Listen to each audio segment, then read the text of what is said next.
আমি তো বাংলা ভাষী একজন বাংলাদেশি, তাই তো বাংলাকে ভালোবাসি। ক্রিকেটে যাপিত জীবনের 15 বছর সবুজের মোড়কে লালকে খুঁজেছি, বিজয়ী পতাকার খোঁজে দেশ বিদেশও ঘুরেছি। আমি তো নই কোনো ভিনদেশী। এ মাটি, মাটির গন্ধ সবটা আমার, তবে আমার আমি কেন প্রশ্নবিদ্ধ বারংবার। শব্দের দলাদলি এড়াতে যেন কারো মন ঠিক এভাবে দুলে উঠতে চায়। বলছিলাম বাংলাদেশের সবচেয়ে বড় বিজ্ঞাপন, সর্বকালের সেরা ক্রিকেটার সাকিব আল হাসানের কথা, যার ধারে কাছেও কেউ নেই। তিনি নিজেই ব্যাটে বলে সৃষ্ট বিতর্কের জবাব দিয়ে আপনাকে বাধ্য করবে তার নাম্বার 1 ফ্যান হতে, যিনি অসাধারণ ট্যালেন্ট, বিতর্কিত ট্যালেন্ট, ইংরেজিতে যাকে বলে ফ্লড জিনিয়াস। ফ্লড জিনিয়াসরা অনেক সময়ই ভুলভাবেই উপস্থাপিত হয়, তবে ফ্লড জিনিয়াসদের একটা আলাদা এবং অদ্ভুত সৌন্দর্য রয়েছে। তাদের খেলা দেখাটা রোমাঞ্চকর।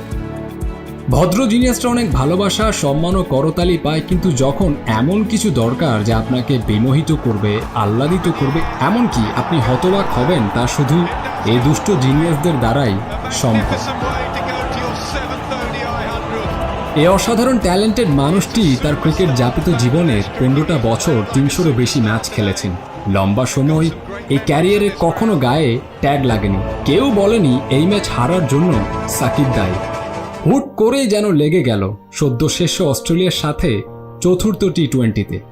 অদ্ভুত বটে, কি ব্যাট কি বল, অসম্ভব বাজে একটা ম্যাচ। এই ম্যাচ ভোলার না। সাকিবের মতন চ্যাম্পিয়নরা তো ভোলেনও না, তাদের অহমেজে লাগে।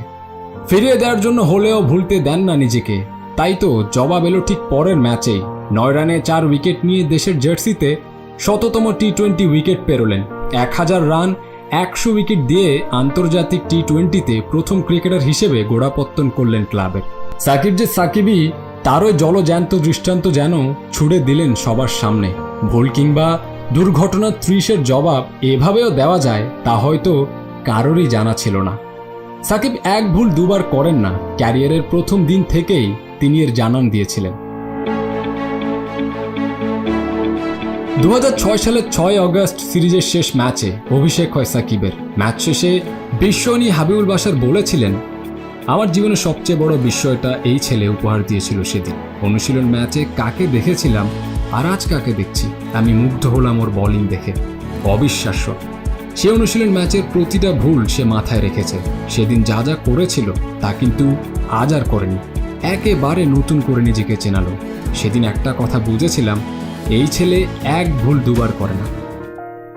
এমন অনেক চমকে পূর্ণ দামাল ছেলের 15টি বছর। তারই কিছু খণ্ডচিত্র তুলে ধরতে গেলে শুরু করতে হয় সাকিবকে ব্যাখ্যা করতে গিয়ে তার আশেপাশের সতীর্থদের বলা ডিফারেন্ট শব্দটা দিয়ে। তার ডিফারেন্ট আচরণের প্রথম বহিঃপ্রকাশ হয় 2007 বিশ্বকাপে ত্রিনিদাদে। প্রবাসীরা ক্রিকেটারদের একটি রেস্টুরেন্টে ডিনারের দাওয়াত দিলেন। আলোচনায় তারা ক্রিকেটারদের বাতলে দিচ্ছেন দলের নানান দোষ ত্রুটি। বাশার চুপ করে শুনছেন, আর সাকিব ভরা প্লেট রেখে হাত ধুতে বেসিনে চলে গেলেন। সকলেই চুপ, আবারও বিস্মিত চোখে তাকিয়েছিলেন বাশার। শৃঙ্খলা ভঙ্গের অপরাধে 2014 সালে 6 মাসের নিষেধাজ্ঞা পান। সিপিএল খেলতে অনাপত্তিপত্র না নিয়ে গেছেন বলে এই অভিযোগ ওঠে। নিষেধাজ্ঞা কাটিয়ে ফেরার পরের ম্যাচেই এক টেস্টের সেঞ্চুরি ও 10 উইকেট নিয়ে ইয়ান বোথামের পাশে নাম ওঠে তার। টেস্টের পর প্রথম ওয়ানডেতে সেঞ্চুরি ও 4 উইকেট নেয়া একমাত্র ক্রিকেটার সাকিব আল হাসান।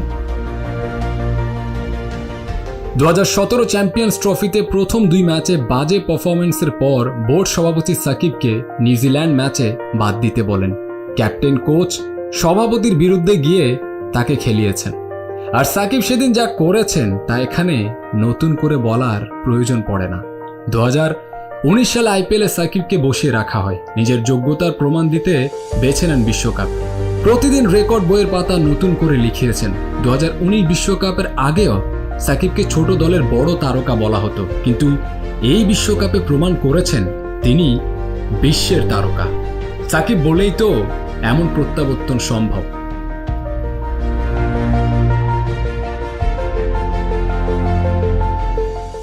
সাকিব আমাদের তার মাহাত্ম্য জানান দেন বারবার। গোটা একটা জেনারেশন যাকে দেখে অনুপ্রাণিত হয়েছে বড় স্বপ্ন দেখবার, যাকে দেখে আমরা শিখেছি আমরা জিততে পারি, আমরাও ছিনিয়ে আনতে পারি জয়। ব্যাটার বলের লড়াইয়ে একটুও ছাড় নয়।